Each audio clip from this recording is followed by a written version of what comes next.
Hello students. जो first and second semester के due SOL के बच्चे थे, जो फर्स्ट ईयर के बच्चे थे जिनका पेपर असाइनमेंट के फॉर्म में होना था, उनका असाइनमेंट का पेपर आ गया है।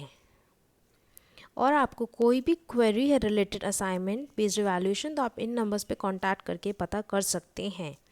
और इन नंबर पे आप 9 से 7 बजे तक कांटेक्ट कर सकते हैं। अगर हम SOL case assignment based evaluation पे क्लिक करते हैं, देन हमारा रोल नंबर का पेज खुलेगा। वहाँ पे आप अपना SOL का रोल नंबर डालें जो 19-1 से स्टार्ट होगा। वो आप पूरा नंबर डालें तो आपका ये पेज खुल जाएगा।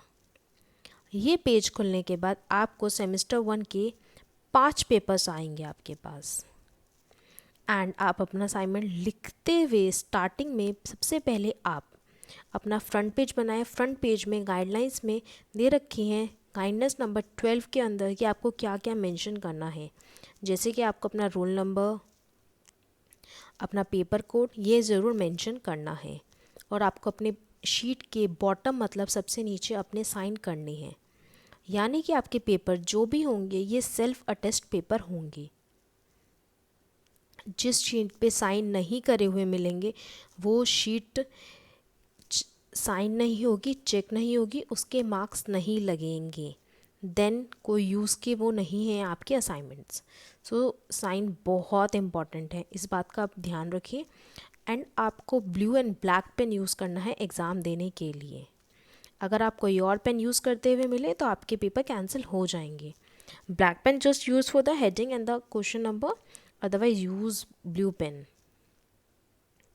इसके बाद हम अपना एनवायरमेंटल साइंस का पेपर देखते हैं। इसमें हम अपना पेपर खोलते हैं, ऐसे डाउनलोड हो रहे हैं। ये कोड आपको ज़रूर मेंशन करना है, ये वेरी इंपॉर्टेंट है। इसमें आपको टोटल 4 क्वेश्चंस दिए हुए हैं and you have to attempt 2 questions, मतलब आपको 4 में से 2 क्वेश्चंस करने हैं। इसके बाद हम देखते हैं एक नोट किया गया है, इसके अंदर नोट दिया हुआ है, the maximum marks printed on the question paper are applicable for the students. These marks will be however be scaled down proportionally in respect of the student of regular college at the time of posting of awards for completion of result. Okay, प्रश्न पत्र में अंकित पूर्ण विद्यार्थियों के लिए अनुप्रज्य है यथापि के अंक रेगुलर स्टूडेंट कॉलेज के विद्यार्थियों के संबंध में उनके परिणाम के संकलन के लिए नियुक्त अधिनिर्णय के समय पर उनकी अनुपातिक रूप में कम होंगे। ओके, ये अकॉर्डिंगली एडजस्ट कर दिए जाएंगे। बट आपको 100 मार्क्स का पेपर अटेम्प्ट करना है और इसके अंदर आपको 2 क्वेश्चंस अटेम्प्ट करने हैं जो भी आपको इन क्वेश्चंस के आंसर्स आते होंगे। तो अगर हम क्वेश्चन के लेंथ पर आते हैं तो आप समझ सकते हैं कि आपको कितने लेंथ का एक आंसर कैसे एक्सप्लेन करना है। आपको पूरा फुल फ्लेज आंसर एक्सप्लेन करना है।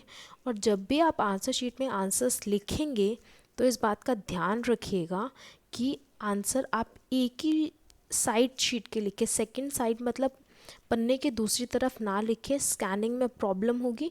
अदरवाइज़ आपकी शीट की क्वालिटी अच्छी होनी चाहिए, आप तभी उस पर लिखें।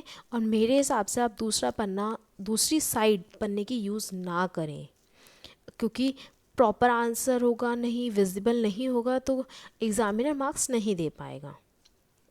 और ये शीट्स आप उठा के रखिएगा, फेंकिएगा नहीं। मे बी कोरोना के या फिर लेटर ऑन आपको शीट्स सबमिट करनी पड़े ड्यू में, तो आप इन बातों का ध्यान रखिएगा। आप ये पेपर के प्रिंट आउट निकाल लेंगे तो आपके लिए बहुत अच्छा होगा, अदरवाइज़ आप इनमें से भी देखकर कर सकते हैं। और आप अगर क्वेश्चन भी लिख देंगे आंसर शीट में तो अच्छा होगा, एग्जामिनर को पढ़ने में आसानी होगी।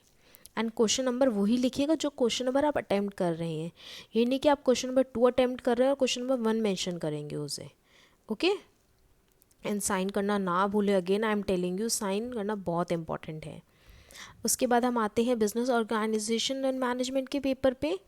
इसको हम देखते हैं, ये पेपर आया है, हमारा कोड आया है इसमें भी। और बहुत बड़ी बात, आपको ये पेपर एक ही लैंग्वेज में अटेम्प्ट करना है।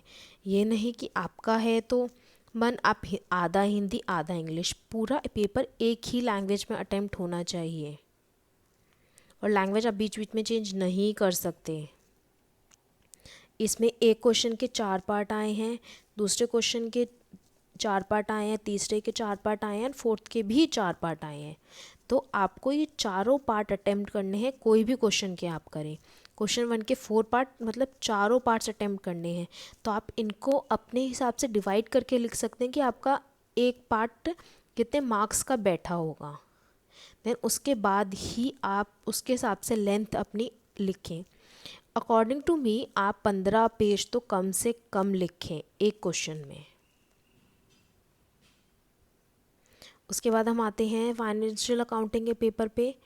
इसको देखते हैं हम। हमारा जो क्वेश्चन आया हुआ है ये रहा। हम देखेंगे 1 प्रश्न, ये हिंदी में भी ट्रांसलेट हो गया है। जो बच्चे हिंदी में पेपर लिख रहे हैं उनके लिए आसानी होगी। कृपया क्वेश्चन को 2 बार तो कम से कम पढ़े, देन आप आंसर करना शुरू करें। और प्लीज़ किसी का आंसर कॉपी ना करें। अगर किसी का आंसर सेम पाया गया तो पेपर दोनों के कैंसिल हो जाएंगे। प्लीज़ ये बात का ध्यान रखिए। ये क्वेश्चन है, ये अकाउंट्स का क्वेश्चन है। प्लीज़ अकाउंट्स बहुत ध्यान से करें।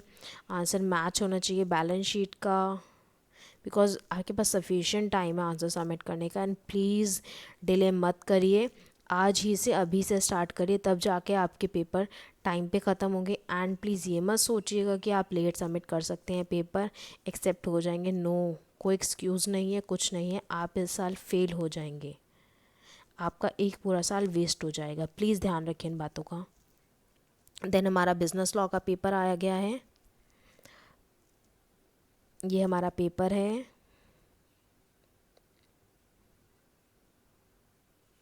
देन हमारा बिजनेस मैथमेटिक्स एंड स्टैटिक्स का पेपर है। ये हमारा पेपर है। प्लीज़ कोड मेंशन करिएगा।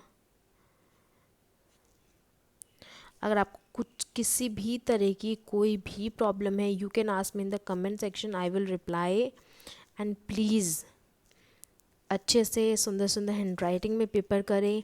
एंड पेपर ऐसी हैंड राइटिंग में करना कि फ़ोटो में पेपर की हैंड राइटिंग पढ़ी जाए, एग्ज़ामिनर को प्रॉब्लम ना हो, अदरवाइज़ आपको बहुत कम मार्क्स आएंगे। And good luck from my side. Please ध्यान से अच्छे से पेपर कीजिएगा। कोई भी क्वेरी है, कुछ भी पूछना है, आप कमेंट सेक्शन में पूछ सकते हैं। Thank you and all the best.